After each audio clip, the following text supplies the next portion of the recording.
श्रोते हो नमस्कार. Platina heart hospital Sitabardi Nagpur hello doctor या लाईव्ह फोन इन कार्यक्रमात आपल्या सर्वांचं मनापासून स्वागत. श्रोते हो, आज आपला विषय आहे हृदयरोग आणि याविषयी मार्गदर्शन करण्यासाठी ते उपस्थित आहेत तज्ज्ञ डॉक्टर प्रमोद मुंदडा. आपल्याला याविषयी काही प्रश्न आहेत, शंका आहेत, जरूर विचारा. त्यासाठी फोन नंबर्स असे आहेत 2529-266 म्हणजेच 2529-266 आणि 2560-101 अर्थात 2560-101.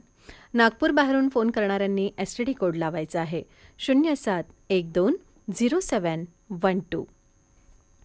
श्रोताओं नमस्कार, आप सुन रहे हैं Platina heart hospital Sitabardi Nagpur hello doctor ये लाइव फोन इन कार्यक्रम और आज का हमारा विषय है हृदय रोग और हमें मार्गदर्शन करने हेतु यहाँ उपस्थित हैं तज्ञ डॉक्टर प्रमोद मुंदडा. आप सवाल पूछ सकते हैं, कुछ प्रश्न है ज़रूर पूछिए. फ़ोन नंबर्स इस प्रकार हैं 2529-266 और 2560-101. नागपुर बाहर से आप फ़ोन कर रहे हैं तो STD कोड ज़रूर लगाएं. जी हाँ, 07120712. डॉक्टर प्रमोद मुंदडा, कार्यक्रमात आपलं खूप खूप स्वागत है. नमस्कार. नमस्कार डॉक्टर. बहुत बार हम यानी मजाक से या बहुत बार कहते हैं या आपका दिल बहुत बड़ा है, लेकिन सही मायने में ये हम एक अलग मायने में कहते हैं. एक्चुअली जब हम सोशल एस्पेक्ट में बोलते हैं दिल बड़ा है, इसका मतलब है कि आप बहुत दानी व्यक्ति हो, आप हमेशा लोगों की मदद करना चाहते हो. कोई भी दुखी आदमी आपके पास आ गया तो आप उसका दुख दूर करना चाहते हो. इस सेंस में हम दिल बड़ा है बोलते हैं. कभी कोई बहुत बड़ा दान कर देता है किसी सोशल कॉज के लिए, किसी पर्सनल रीजंस के लिए, तो उसको हम बोलते हैं कि भाई आपका दिल बहुत बड़ा है.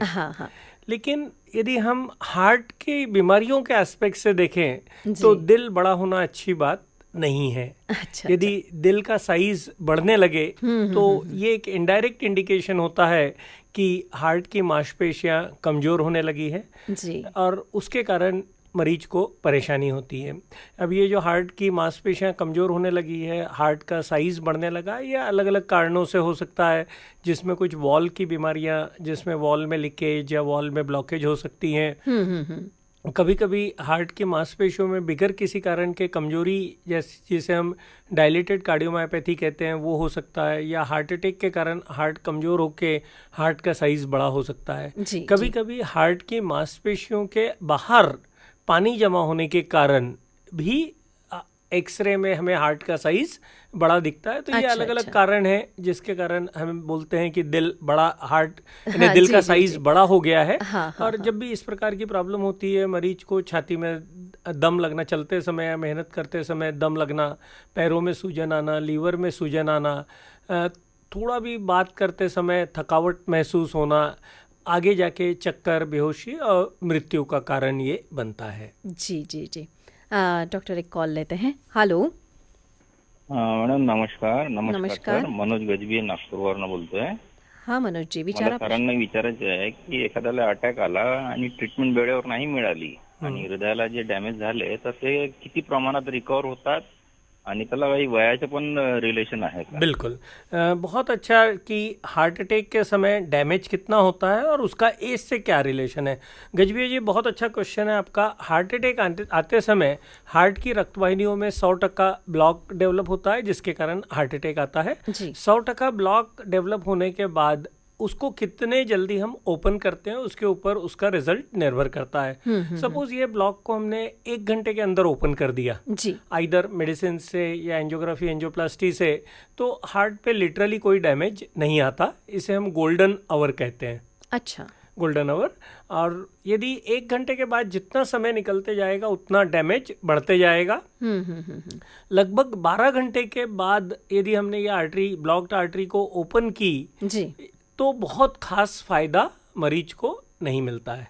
अच्छा. हार्ट अटैक के समय 2 डर होते हैं. एक होता है हार्ट की पंपिंग जो कम हो जाती है, उसके कारण आदमी की काम करने की शक्ति कम हो जाती है. दूसरा होता है अरिदमिया, यानी एबनॉर्मल हार्ट बीटिंग जनरेट होके सडन डेथ होने की. तो बहुत सारे जो हम केसेस सुनते हैं कि सडनली छाती में दर्द हुआ, और उसी समय कोलैप्स हो गया और कुछ मिनटों में ही मृत्यु हो गई। जी। ये जो होता है ये अरिथमिया यानी एबनॉर्मल इलेक्ट्रिकल एक्टिविटी जनरेट होने से होता है। यदि हम हार्ट की ब्लॉकेज को ओपन कर दें 1 घंटे के अंदर तो हार्ट की पंपिंग कम होने की संभावना और मृत्यु होने की संभावना दोनों कम हो जाती है।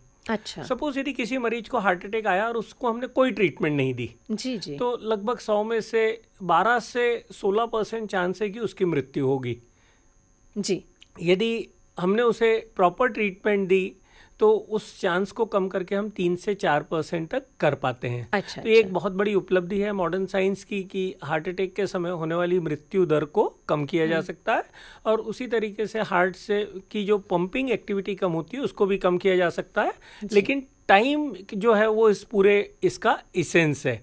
यदि समय पे ट्रीटमेंट मिला जो गोल्डन आवर है। तो जैसा हम कैंसर के बारे में बोलते हैं कि यदि आपने अर्ली स्टेज में ट्रीटमेंट किया तो उसका फायदा ज्यादा मिलता है, लेट स्टेज में ट्रीटमेंट किया तो फायदा कम मिलता है। जी। आज से 15 साल पहले जब हमारे पास अटैक आते थे तो अधिकतर पेशेंट हार्ट अटैक आने के बाद आते थे। लेकिन अभी अवेयरनेस क्रिएट होने के कारण, लोगों में जानकारी रहने के कारण, सुविधा उपलब्ध होने के कारण बहुत सारे मरीज अटैक आने के पहले हमारे पास आ जाते हैं। डॉक्टर हम इस पर चर्चा करेंगे। लेकिन जो पेशेंट अटैक आने के पहले आते हैं उनको अटैक के ट्रीटमेंट का जो हम बेनिफिट देते हैं वो ज्यादा मिलता है। जी जी जी। हम एक कॉल लेते हैं। हेलो। नमस्कार डॉक्टर साहब। नमस्कार।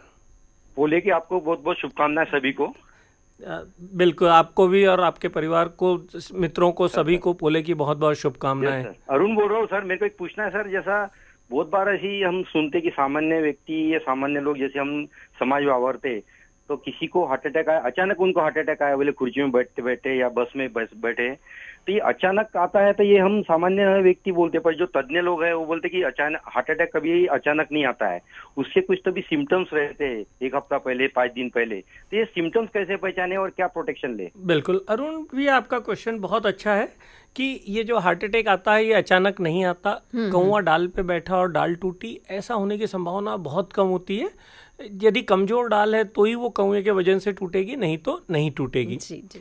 तो जैसा हम बात कर रहे थे कि हार्ट अटैक आने के पहले 24 घंटे के अंदर या पहले 24 घंटे से 1 हफ्ते के अंदर करीब 95% मरीज ऐसे रहते हैं जिनको कुछ ना कुछ सिम्टम्स दिखते हैं, उसको हम इग्नोर कर देते हैं। कभी उसे हम एसिडिटी समझ के, कभी मस्कुलर पेन समझ के, कभी काम की व्यवस्था में उसके तरफ ध्यान ना दे के हम उसको इग्नोर कर देते हैं और उसके कारण हार्ट अटैक सडनली आ जाता है, ऐसा हमें परसीव होता है। बहुत बार हम देखते हैं जब हमारे पास अटैक के मरीज आते हैं, पहले तो वो बताते हैं कि बस अभी आधे घंटे से तकलीफ हुई, उसके पहले कोई तकलीफ नहीं थी। लेकिन जब हम ट्रीटमेंट हो जाने के बाद उनसे शांति से बात करते हैं तब वो बताते हैं कि सर पिछले 15 दिन पहले ऐसा लगा था कि गैस छाती में जाम हो गई है, लेकिन मुझे ऐसा लगा कि ये गैसेस हैं, कुछ सोडा ड्रिंक लिया उसके बाद वो कम हो गया। या मैं सर ऐसा खाना बहुत ज़्यादा खा लिया था, पार्टी में बहुत हम लोगों ने खाना खाया, दारू पी, उसके बाद थोड़ी घबराहट हुई तो मुझे ऐसा लगा एसिडिटी है और थोड़ा एसिडिटी की गोली ली, उससे आराम हो गया।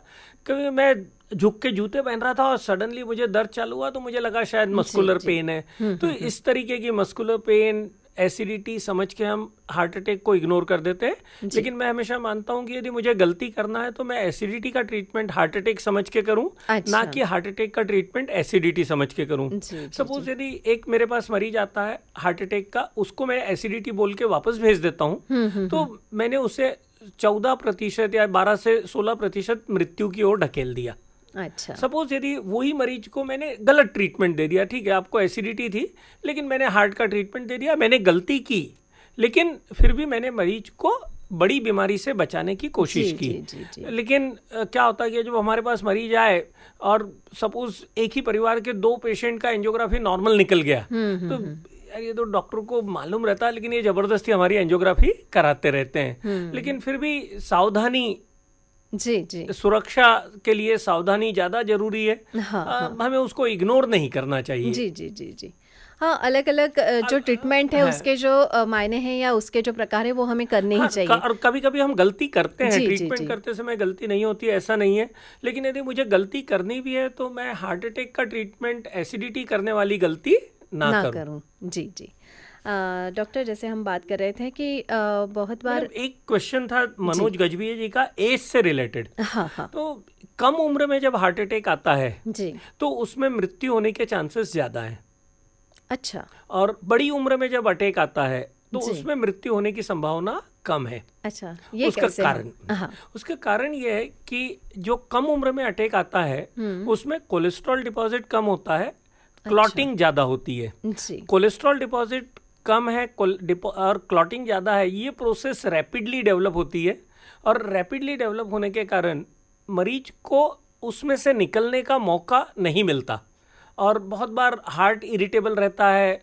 बच्चों में यानी कम उम्र के लोगों में एड्रेनलिन का सर्ज नॉर्मली ज़्यादा रहता है, उसके कारण एबनॉर्मल हार्ट बीटिंग होके सडन मृत्यु होने की डर अधिक है। जी, वही जब बड़ी उम्र में अटैक आता है तो ये ब्लॉकेज धीरे धीरे over period of time develop होते हैं।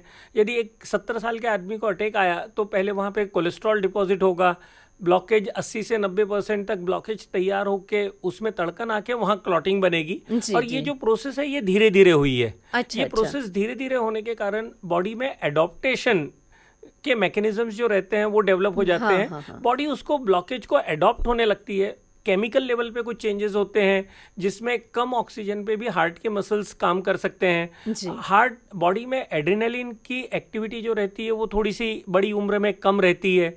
तीसरा कोलेट्रल्स यानी नेचुरल बाईपास डेवलप हो जाते हैं। यदि किसी को सपोज 95% ब्लॉकेज है और नेचुरल बाईपास डेवलप हो गया, उस समय यदि 100% ब्लॉक होकर अटैक आया भी तो वो उतना मेजर अटैक नहीं होता। जी, जी, बहुत बार ये बड़ी उम्र के जो पेशेंट रहते हैं वो ब्लड प्रेशर की दवा, कोलेस्ट्रॉल कम करने की दवा ऑलरेडी उनको चालू रहती है। ब्लड प्रेशर की जो दवाइयां हैं, पर्टिकुलरली बीटा ब्लॉकर ग्रुप की ड्रग यदि हम लेते हुए हार्ट अटैक आया तो मेजर हार्ट अटैक आने की और हार्ट की बीटिंग अनियमित होने की संभावना कम हो जाती है। जी, वही जी। कम उम्र के पेशेंट, एक 22 साल का लड़का है, कॉट अनअवेयर, सडनली उसके हार्ट में क्लॉटिंग आई, हार्ट अटैक आया और उसको वो संभल सके उतना मौका ही नहीं मिलता। जी, तो जी, इसके जी। लिए कम उम्र में जब अटैक आते हैं तो हार्ट को डैमेज ज़्यादा होता है और मृत्यु होने की संभावना अधिक है। और बड़ी उम्र में जब अटैक आते हैं तो हार्ट की मांसपेशियों को डैमेज भी कम होता है और मृत्यु होने की संभावना भी कम कम हो रहती जाती है, है। क्योंकि नेचुरल बाईपास और केमिकल लेवल के एडॉप्टेशन ये जी। मरीजों में तैयार हो चुके मैकेनिक्स हैं। तैयार हो जाते हैं। जी, जी। डॉक्टर एक कॉल लेते हैं। Hello, hello. हाँ, नमस्कार। हाँ, मैं टाइप 1 डायबिटीज पेशेंट हूँ। मेरी उम्र 62 इयर्स है। जी, आपका नाम? तो हाँ जी, आपका नाम बताइए। मेरा नाम अनीता ठाकुर है। जी, तो जैसे मैं साल में सब टेस्टिंग कराती हूँ डायबिटीज की, तो उसमें ईसीजी, कभी इको करते, कभी टीएमटी। तो इको कराना सही है कि टीएमटी कराना सही है? देखिए, ईसीजी, इको, टीएमटी ये तीनों का अपना अपना अलग अलग वैल्यू है। इको द्वारा हम हार्ट के स्ट्रक्चर को असेस करते हैं कि हार्ट के जो 4 कमरे हैं वो बराबर हैं कि नहीं, हार्ट के जो 4 दरवाजे हैं वो बराबर हैं कि नहीं, हार्ट की पंपिंग कैसी है, इजेक्शन फ्रैक्शन जिसे हम कहते हैं, हार्ट की कवरिंग कैसी है, हार्ट के अंदर का फ्लो कैसा है। जी। तो स्ट्रक्चर और फंक्शन, ये 2 चीज़ों को हम इकोकार्डियोग्राफी डॉपलर द्वारा असेस करते हैं। लेकिन टीएमटी द्वारा हार्ट पे जब हम प्रेशर दे रहे हैं उस समय हार्ट में क्या चेंजेस आ रहे हैं ये देखते हैं। अच्छा। जैसा एक धागा रखा है, जी, तो जी। वो जो धागा रखा है उसको भाई ये धागा इंटैक्ट है, मैंने ईसीजी करके देखा, अभी तक हार्ट अटैक नहीं आया है और सब कुछ ठीक ठाक है। इको करके देखा, हार्ट का स्ट्रक्चर अच्छा है, फंक्शन Normal अच्छा है। है। लेकिन स्ट्रेस के समय हार्ट को क्या हो रहा है, जिस समय हम मेहनत कर रहे हैं, चल रहे हैं, सीढ़ी चढ़ रहे हैं, उस समय हार्ट को क्या हो रहा है, जी। ये देखने के लिए हमें ट्रेडमिल टेस्ट या एक्सरसाइज टेस्ट करना पड़ता है। एक्सरसाइज टेस्ट करते समय हम मरीज को पट्टे पे चलाते हैं। जी, मरीज को पट्टे पे चलाते समय पेशेंट का पल्स कैसा रिस्पॉन्ड कर रहा है, बीपी कैसा रिस्पॉन्ड कर रहा है, चलते समय ईसीजी में कुछ चेंजेस आ रहे हैं कि ये देखते हैं। जी, जी, जी। कुछ पर्टिकुलर टाइप के चेंजेस रहते हैं, कितने देर में वो चेंजेस आए हैं, 1 मिनट के अंदर, 5 मिनट के अंदर, 8 मिनट के बाद। यदि चेंजेस 2-3 मिनट में चेंजेस आते हैं या 5 मिनट से कम में चेंजेस आते हैं, जी। एक हार्ट की जब ईसीजी करते हैं तो एक लीड होती है एवीआर, उसमें यदि ST सेगमेंट ऊपर चढ़ के दिख रहा है, ST एलिवेशन जिसे कहते हैं, ये है तो ये इंडिकेट करता है कि ये मरीज को क्रिटिकल ब्लॉकेज है और इसका जल्दी से जल्दी एंजियोग्राफी करनी चाहिए। जैसा डायबिटीज के मरीज हैं, बहुत बार उन्हें पेन का सेंसेशन नहीं होता, लेकिन जब हम TMT करते हैं तो चेंजेस दिखते हैं। अच्छा अच्छा। तो यदि इन्हें आइडियली दोनों टेस्ट करना चाहिए, कम से कम 2 साल में एक बार ECG, echo TMT, sugar, lipid profile, ये सब चीजें करनी चाहिए। शुगर तो और ज्यादा फ्रिक्वेंटली करना पड़ेगा, लेकिन इको TMT कम से कम 2 साल में एक बार करें, और जब करें तो दोनों करें। अच्छा अच्छा। भले आप 1 साल इको 1 साल TMT करने के बजाय 2 साल में एक बार करो, लेकिन दोनों करो। जी जी जी जरूर। श्रोताओं, आप सुन रहे हैं Platina heart hospital Sitabardi Nagpur hello doctor, ये लाइव फोन इन कार्यक्रम, और आज का विषय है हृदय रोग, और इस विषय पर हमें मार्गदर्शन कर रहे हैं नागपुर के सुप्रसिद्ध हृदय रोग तज्ञ doctor Pramod Mundra.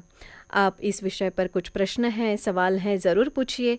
Phone numbers इस प्रकार हैं 25292266 और 2560-101। नागपुर बाहर से आप फ़ोन कर रहे हैं, STD कोड ज़रूर लगाएं 07120712। डॉक्टर, चूँकि अभी आपने बताया कि जैसे इको और ट्रेडमिल टेस्ट के बारे में आपने बताया, बहुत बार ऐसा होता है कि किसी को हार्ट अटैक आता है और उसके पहले उसका एक्सर्शन बहुत ज़्यादा हुआ होता है। ये तो बहुत अच्छी बात आपने पकड़ी। ये जो हार्ट अटैक है वो प्रेसिपिटेट क्यों होता है? हाँ, मीन्स TMT क्यों करना ज़रूरी है? नहीं, मैं उससे अलग बात कर रहा हूँ। जी जी जी। हार्ट अटैक प्रेसिपिटेट क्यों होता है? जी। हार्ट अटैक जब आते हैं तो एक रहता है कोलेस्ट्रॉल डिपॉजिट, दूसरा रहता है थ्रोम्बोसिस, यानी पहला कोलेस्ट्रॉल डिपॉजिट को हम एथेरोस्क्लेरोसिस बोलते हैं, दूसरा थ्रोम्बोसिस यानी ब्लड क्लॉटिंग, और तीसरा वेसोस्पाज्म यानी नसों में ऐंठन आना। अच्छा। ये 3 चीजों के कॉम्बिनेशन है जिसके कारण अटैक आता है। जब हम यंग एज के पेशेंट देखते हैं तो उनको एथेरोस्क्लेरोसिस कम रहता है, थ्रोम्बोसिस ज्यादा रहता है। यदि हम ज्यादा उम्र के पेशेंट देखते हैं तो उनको एथेरोस्क्लेरोसिस ज्यादा रहता है, थ्रोम्बोसिस कम रहता है। इस बीच में कोई मानसिक तनाव वाले जो पेशेंट रहते हैं, या किसी के बच्चे का एक्सीडेंट हो गया, किसी के बच्चे की डेथ हो गई, तो जो टेंशन रहता है उसके कारण नसों में स्पाज्म आता है, नसों का साइज छोटा हो जाता है। ये तीनों चीजों का कॉम्बिनेशन है। अभी जब अनड्यू फिजिकल एक्सर्शन हम करते हैं, ऐसा फिजिकल एक्सर्शन जिसकी हमें आदत नहीं है, या ऐसा मेंटल स्ट्रेस जो हमें झेलने की आदत नहीं है, जी जी जी। ऐसे समय में जो कोलेस्ट्रॉल डिपॉजिट की प्रक्रिया है उसमें तड़कन आ जाती है। अच्छा। ये तड़कन के कारण वहाँ पे प्लेटलेट के कण जमा होने लगते हैं।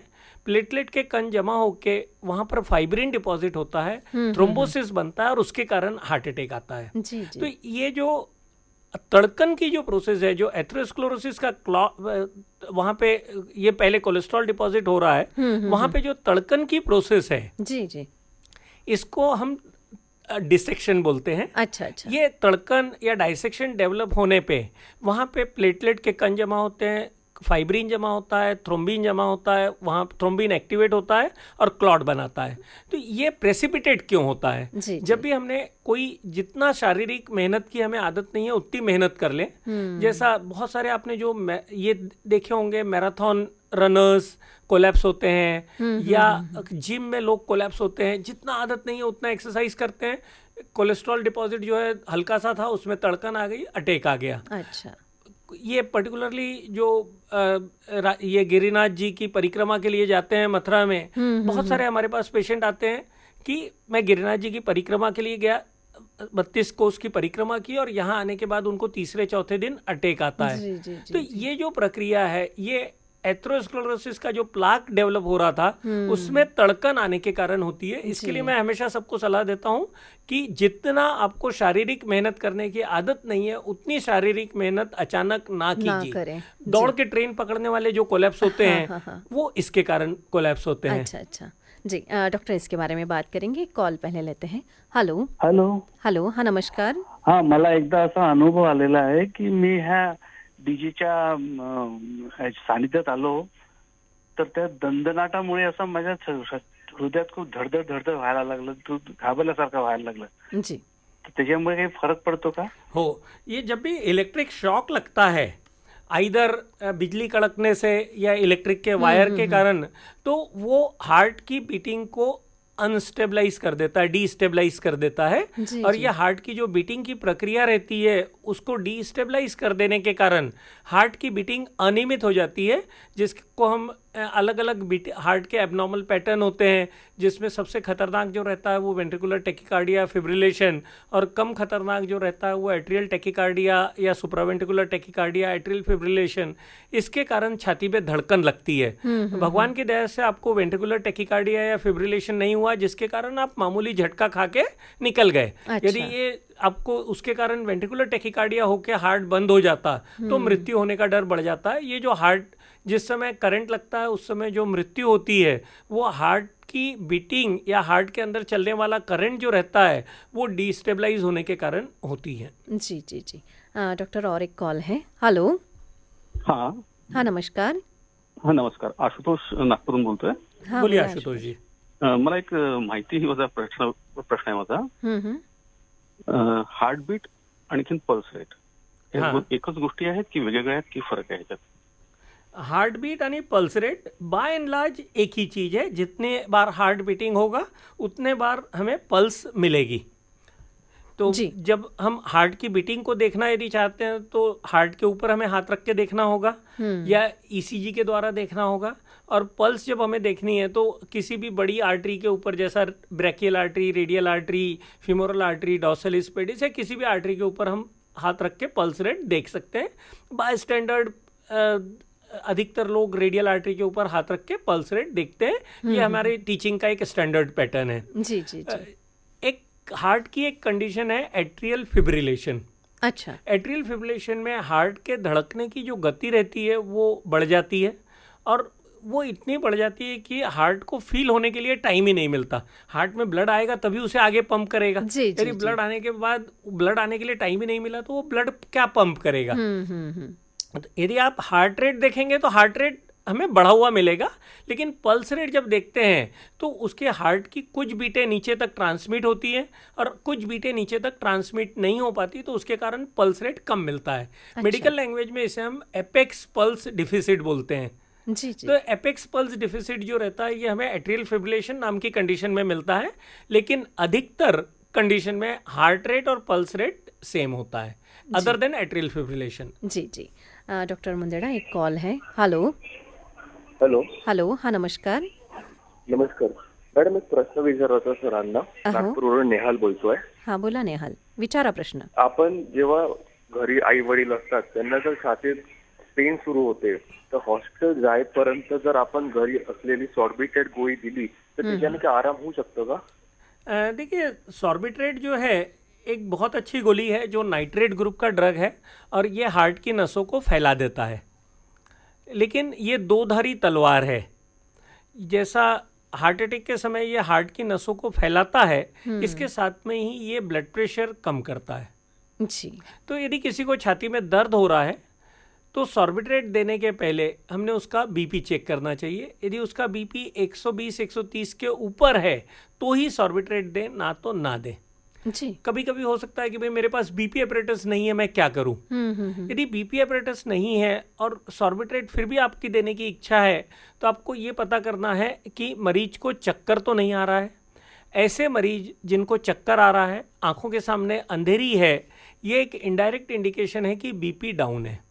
अच्छा। यदि बीपी डाउन है, उस समय आपने सॉर्बिट्रेट दे दी तो उससे बीपी और डाउन होगा, और बीपी और डाउन होके मरीज को चक्कर आ सकता है, बेहोशी आ सकती है, या वो उसकी मृत्यु का कारण भी बन सकता है। तो सॉर्बिट्रेट देते समय एक बीपी चेक करके दें, दूसरा मरीज को चक्कर नहीं आ रहा है, आंखों के सामने अंधेरी नहीं है, ये इंश्योर कर लें। तीसरा, सॉर्बिट्रेट जीभ के नीचे जब हम रखते हैं तो उसके बाद मरीज को कम से कम 10 मिनट तक खड़ा ना करें। जी जी। यदि हम उसे खड़ा करेंगे तो चक्कर आने की संभावना और बढ़ जाएगी। अच्छा, तो ये 3 सावधानियां रखते हुए सॉर्बिट्रेट दी जा सकती है। सॉर्बिट्रेट से ज़्यादा उपयोगी जो है वो एस्प्रिन की गोली है। एस्प्रिन जिसमें एन-एसिटिल सैलिसिलिक एसिड होता है, इसके 2 रूप होते हैं, एक कोटेड टैबलेट और एक अनकोटेड डिस्पर्सिबल टैबलेट। तो जो अनकोटेड डिस्पर्सिबल टैबलेट आती हैं वो डिस्प्रिन नाम से अवेलेबल होती हैं। ये गोली पानी में यदि हम डाल दें तो ये इमीडिएटली घुल जाती है, और ये घोल को यदि हम मरीज को पिला दें तो वो सॉर्बिट्रेट के कंपैरिजन में ज़्यादा फायदा करेगा। सॉर्बिट्रेट अच्छी दवा है, बट थोड़े से नॉलेज के साथ देनी है। डिस्प्रिन यदि आपने कम नॉलेज के साथ भी दे दी तो बहुत नुकसान होने की संभावना कम है।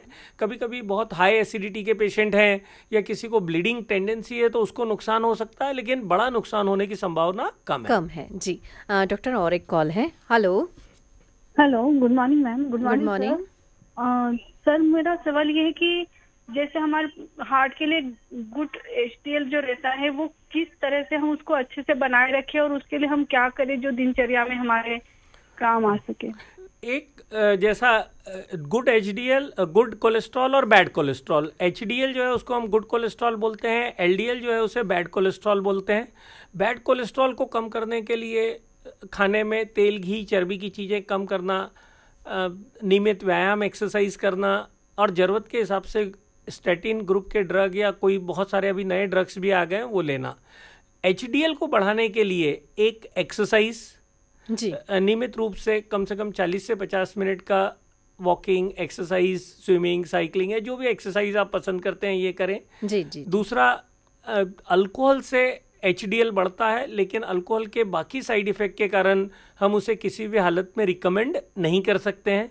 तीसरा, कुछ जो मेडिसिन स्टैटिन ग्रुप के ड्रग्स हैं जो LDL को कम करते हैं उससे HDL बढ़ता है, लेकिन ये राइज बहुत मार्जिनल है, बहुत सिग्निफिकेंट नहीं है। एक नियासिन ग्रुप का ड्रग है जिससे HDL बढ़ता है। नियासिन के जो प्रिपरेशन है उसके दो प्रॉब्लम है। एक, उससे ऐसा फ्लशिंग, ऐसा लालपन आना या शरीर में गर्मी सा महसूस होना, इस प्रकार के साइड इफेक्ट उसमें दिखते हैं। जी। तो इसके कुछ नए प्रिपरेशंस आए हैं जो सस्टेन रिलीज प्रिपरेशंस हैं, उसमें इसके साइड इफेक्ट थोड़े से कम है। लेकिन HDL बढ़ाने से ज़्यादा हमारा जो टारगेट रहता है वो LDL कम करना।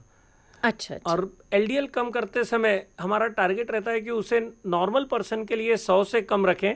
और जिन लोगों को हार्ट अटैक आ चुका है, पैरालिसिस, गैंग्रीन हो चुका है या जिनका एंजियोग्राफी, एंजियोप्लास्टी हो चुका है, बाईपास हो चुका है, इनके लिए ये 70 से कम रखें।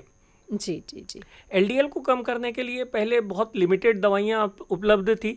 अभी अच्छी दवाइयाँ जिनके साइड इफ़ेक्ट बहुत कम है, ये दवाइयाँ उपलब्ध हैं, जिसमें मुख्य रूप से स्टैटिन ग्रुप का ड्रग है, इज़ेटामाइब है, बेम्पिडोइक एसिड है। कुछ इंजेक्टेबल मेडिसिन्स जैसा इनक्लिसिरान या रिपाथा, इस टाइप के जो मेडिसिन्स हैं जो इंजेक्टेबल्स अवेलेबल हैं, जैसा रेपाथा ग्रुप के जो ड्रग्स होते हैं इनको 15 दिन में एक बार देना होता है जी। इनक्लिसिरान जो है इसको 6 महीने में एक बार देना होता है। हाँ। और इसके साथ में बाकी ड्रग्स को यूज़ करके हम कोशिश करते हैं कि LDL 70 से कम रहे या कम से कम 100 से कम तो जरूर रहे। जी।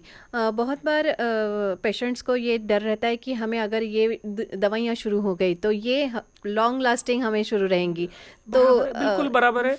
देखिए, ब्लड प्रेशर, डायबिटीज, कोलेस्ट्रॉल, ये 3 बीमारियों के बीज आपके शरीर में बोए गए हैं। हाँ, जो समय के साथ कारण वो दवाई लेने से भी ये जो बीज बोए गए हैं ये समय के साथ पौधा झाड़ बनने वाले हैं। हाँ। जिस समय वो पौधा बन रहे हैं उस समय उसको हमने रोक देना ज्यादा जरूरी है कि वो कुछ कड़ू फल हार्ट अटैक, पैरालिसिस, गैंग्रीन के रूप में लेके आए, उसके पहले उसको हमने रोकना जरूरी है। ब्लड प्रेशर, डायबिटीज, कोलेस्ट्रॉल, ये 3 चीजों को यदि हमने कंट्रोल रखा तो हम भविष्य में होने वाले हार्ट अटैक, पैरालिसिस, गैंग्रीन को आगे ढकेल सकते हैं। अच्छा। मैं ये भी नहीं कहूंगा कि उसको 0 कर सकते हैं, लेकिन एटलीस्ट यदि हमने 5 साल आगे ढकेल दिया तो वो एक बड़ा अचीवमेंट है।